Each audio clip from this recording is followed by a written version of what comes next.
Hello there, welcome to It's All Black and White TV, and this is the match preview, Newcastle United versus Brighton. If you do enjoy today's show, then please do smash the like. It does help the channel up the search, and it means new viewers find it more easy. Also, if you're brand new to the channel, then come and smash the subscribe. Come be part of this great community. Also hit the bell notification. That lets you know when I'm live, have a pre-record or any upcoming shows as well. I do have another channel as well called the Football Channel, which I've just literally started the other day. So if the same again, we're going to broadcast this on that channel as well. So they'll be broadcast on both channels. So if you're on the Football Channel, please come and smash the subscribe.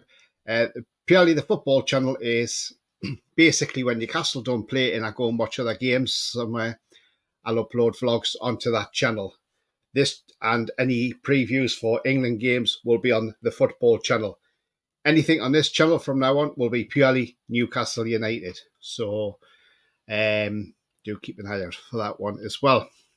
So yes, so we play Brighton on Saturday at St James's Park, 3 p.m. kickoff. Nice to have the traditional kickoff again.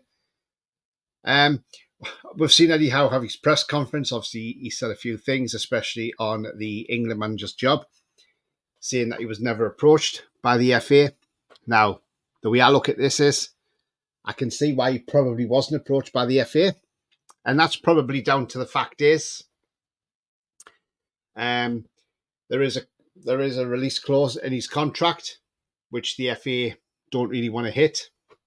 Some people are saying it's £5-6 million. Some people are saying he hasn't got one. You've got to put a bid in for him. Not only that, you'd have to get his entire backroom staff as well and assistant manager. So if you think about it, in some ways, that would cost an awful lot of money. So that's possibly why the FA haven't bothered to come calling for Eddie Howe, which means it's good news for Newcastle fans and us, because we can see, right, Eddie's not going and he's staying with us. And maybe Eddie has been a bit unsettled by this, but hopefully now that they've got Thomas Tuchel in charge, everything changes. So yeah, look, looking ahead to the game, it's going to be a difficult game. It isn't going to be easy by any stretch of the imagination. Brighton are in bang-on good form at the moment. They've played very, very well this season under their new manager, the 31-year-old. And look, he's got them playing really well. This is probably going to be a test for him, because, the way they came back against Spurs being 2-0 down, you probably thought, oh, that's it now. Spurs will go on now. They'll win this game, Nobody's got a chance of that game now. But no, they came back. One guy who's been instrumental for Brighton this season as well is this guy here, Yankuba Minte. Obviously, never kicked a ball for Newcastle United.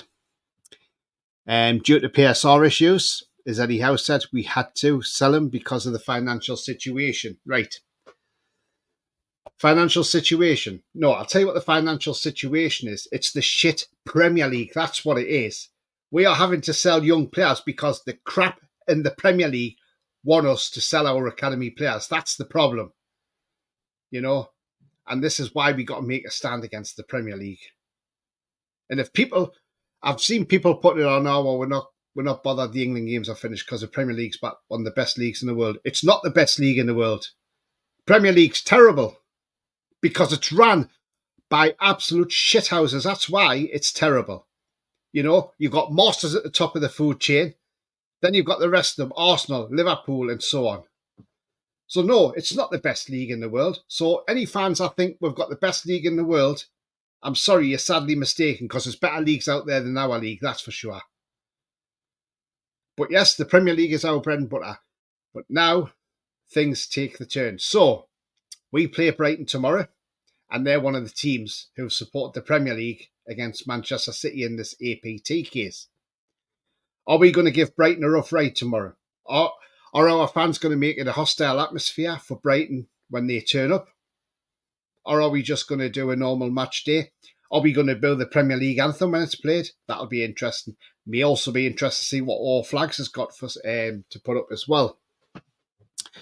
So yeah, it's going to be a bit of a feisty game, isn't it, tomorrow? But it's going to be a tough game.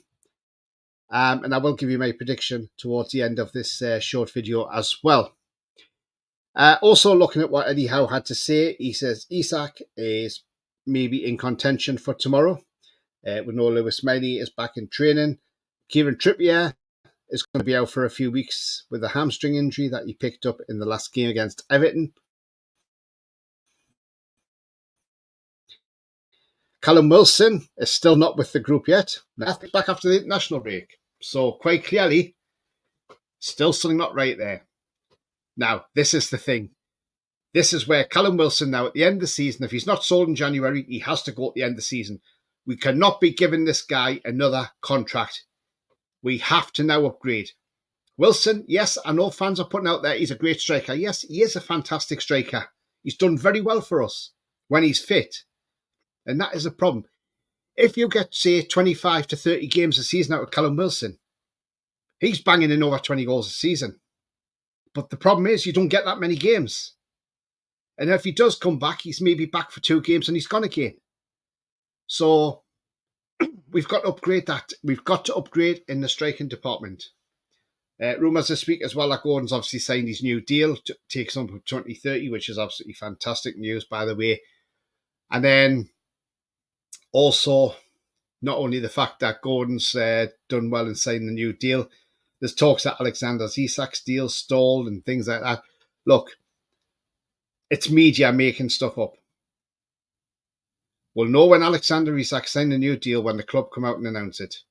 Whatever the media are saying, take with a pinch of salt. Whatever Craig Hope says, take him with a pinch of salt at times because, you know, he's starting to come out with stuff, you know. Like that, we're going back in for Gay in January. Who knows we're going back in for him? Why are we going back in for him? Why give Palace the money? They messed us about. Tell Palace to do one.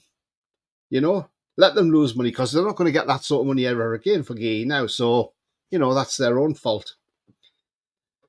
But yeah, as I say, look, at least we've got we know where we stand with players. We've got obviously Trippier out, as I said, and Wilson's not back yet, but Isak could be in contention, which is good news. But Isak hasn't really hit the heavy heights this season yet, so let's hope if he is back tomorrow, that starts tomorrow as well. We know Miguel Almiron's come back from South America, so whether he can be in contention, I don't think he'll start. He'll be on the bench, if anything. Hopefully Tonali gets a start. But we've got to be prepared for this one tomorrow because, as I say, this is going to be a tough game tomorrow. It's not going to be an easy game. Some fans may think, oh, we'll go out there and win this 2 or 3-0. I've seen on social media. It's not that type of game. This is going to be tough. This game's going to be won by the odd goal, I think.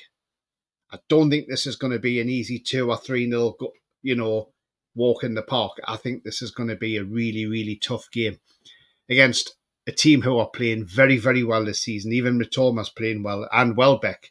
He's scoring for fun at the moment. So, defensively, we've got to be switched on for these tomorrow. Absolutely switched on for these.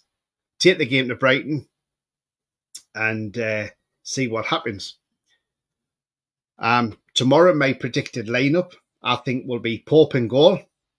Then you'll have the back four of Livramento, Cher, Byrne, and Lewis Hall left back.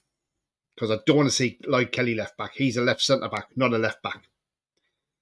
The midfield 3 will be Tonali, Bruno, and Joe Linton.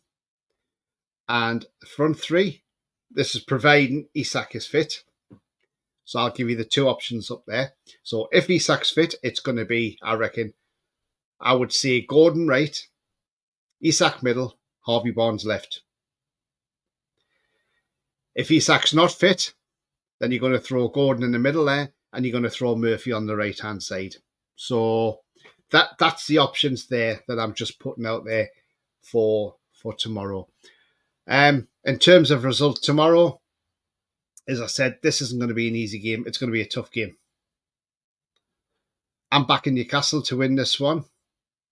Just though. It'll only be just. And I think we'll win it 2-1. I think we'll win this game 2-1 tomorrow. So that is my prediction. Newcastle 2, Brighton 1, Gordon and Tonali with the goals. There you go for tomorrow. So that's my prediction. Newcastle will win a very tight game, 2-1 tomorrow. That is my prediction. So as I say, I was only doing a little short preview, so sorry it's a little bit short. But if you have enjoyed what you see, then please do smash the like. It does help the channel up the search, so please do smash the like. Also, if you're brand new at the channel, come and hit the subscribe. Come be part of this great community. Also hit the bell notification. That tells you when I'm live, have a pre-record, or any upcoming shows as well. Of course, you can always become a member. It's 99p. You can do that clicking the join button. And if you want to make a donation, do that chat, clicking on the $sign. So yeah, so there we have it. Newcastle versus Brighton, St James's Park, 3 p.m. kickoff on Saturday afternoon. We can't wait for it. Bring it on. Remember, the future is bright. The future is definitely black and white. And until then, stay safe. Enjoy whatever you're doing. Enjoy the game tomorrow. It's how we're the lads.